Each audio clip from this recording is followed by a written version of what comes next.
Au pied des falaises du Vercors, dans la vallée de la Grèce, se trouve un phénomène naturel rare, connu depuis des siècles, la fontaine ardente du Gois. Ici, l'eau ne se contente pas de jaillir de la roche, elle laisse aussi échapper un gaz capable de produire une flamme.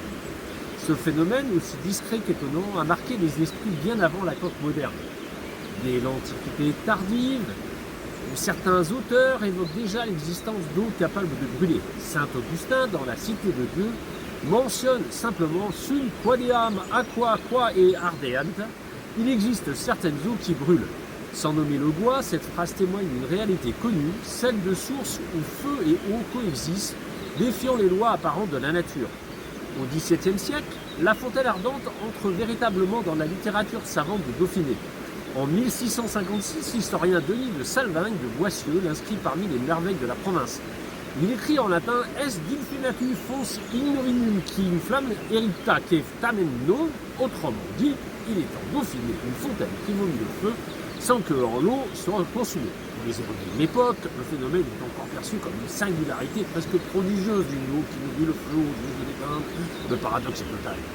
Mais au siècle suivant, le regard change. Au XVIIIe siècle, les savants des Lumières cherchent à comprendre. Le naturaliste Jean-Étienne Guettard observe la fontaine et note avec précision. La fontaine ardente ne brûle pas toujours, la flamme y est sujette à s'éteindre et sera ranimer selon la quantité d'air inflammable qui s'éclate de la terre avec les eaux. Pour la première fois, l'explication devient scientifique. Ce n'est plus un miracle ni un signe mystérieux, c'est un phénomène naturel lié à ce que l'on appelle alors un air inflammable que nous identifions aujourd'hui comme du méthane.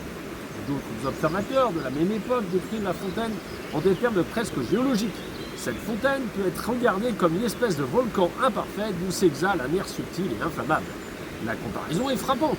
Ici, pas de lave ni d'éruption, mais une respiration lente de la terre, une exhalation invisible qui, au contact d'une flamme, révèle sa présence. Au XIXe siècle, le phénomène continue de fasciner. Les récits deviennent plus sensibles, presque poétiques. On voit sortir de cette fontaine une flamme qui semble naître de l'eau même. Le regard scientifique n'efface pas l'émerveillement. Au contraire, il l'accompagne. Car la fontaine ardente n'est jamais totalement stable. Sa flamme apparaît, disparaît, revient. Elle dépend des conditions invisibles. Pression de gaz, circulation de l'eau, équilibre souterrain. Depuis des siècles, elle donne ainsi l'impression que la Terre respire. Aujourd'hui, nous savons que ce phénomène est lié à la remontée de gaz naturel issu des profondeurs piégées dans les formations géologiques du Vercors. Mais malgré cette explication, une part de mystère demeure. Car ici, plus qu'ailleurs, les éléments semblent se contredire. L'eau et le feu coexistent, s'entrelacent et défient notre intuition.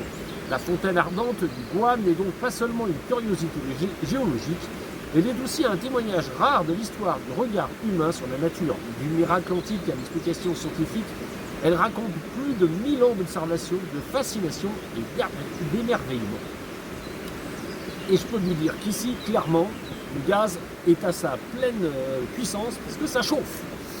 Et voilà, j'espère que cette petite découverte vous aura plu. On se retrouve très bientôt pour une nouvelle vidéo. Ciao, ciao!